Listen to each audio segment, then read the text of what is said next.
Hi guys, it's me Ate Daisy. Welcome back to my channel. So for today's video nga, nandito ako sa Del Rosario as pumunta ako sa bahay ng aking best friend. So habang tumatambay-tambay nga kami dito sa labas ng bahay ni Tita, so ayan, sabi kunin ko daw ang ampalaya. So ako naman kinuha ko, mas rin naman ako. So kinuha namin ni Mary at saka yan ang niluto. So kumuha kami ng isang malaki lang tapos ginisa-gisa ko siya para iulam namin for tonight's dinner. So medyo madami-dami din ang nakuha namin. I mean, konti lang naman pala. Yung mga medyo malaki-laki lang din naman kinuha namin kasi marami pang maliliit.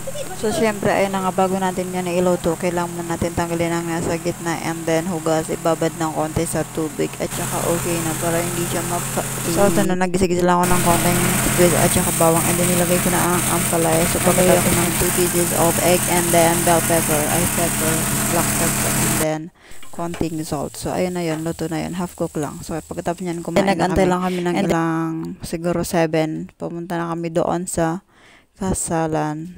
So di na naman naabutan. So pantomines. Then kinabukasan niya ang aming breakfast. So pagkatapos mag-breakfast and then konting chismisan.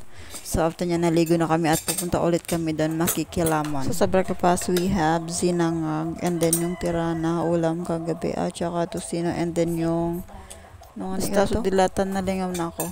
So yan, kapi-kapi lang kami and after niya get ready with me na tayo. So yan, nagpupunta na acting buhok.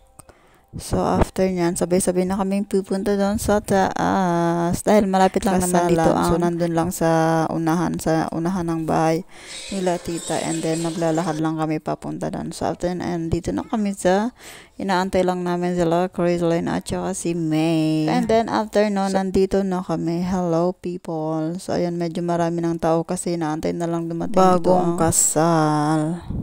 So, ayun, makalipas nga ang ilang oras at ilang minuto at saka ilang taon, ayan, dumating na sila. Dahil dumating na sila, magpapakain na ang mga tao. So, civil wedding nga lang ito. So, ayun, madali lang siyang matapos.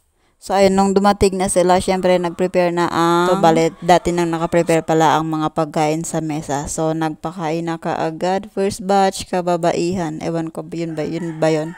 And then, second batch hanggang matapos lahat kumain. And then, ayun, sunod, sumayaw-sayaw na sila. Ayun, hindi naman ako kumain dahil ang kinain ko lang ay mani.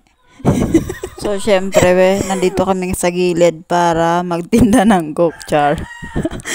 Hindi, dinala kasi nito ni Tita yung kanyang coke kasi marami naghahanap ng soft drinks. And then, pagkatapos yan, ayun, sumasayaw-sayaw na ang dalawa. Naglilikom na ng mga pera. And then, sumunod din ang mga ninong at saka aninang. So, pagkatapos niyan, umuwi na kami kasi yan na yung ulan. So, pagdating sa bahay, ayun, Netflix ang mga person dahil napagod ka kachismis. So, buti na lang may dala akong payong kaya hindi nga nabasa at saka biglaan lang naman yung ulan.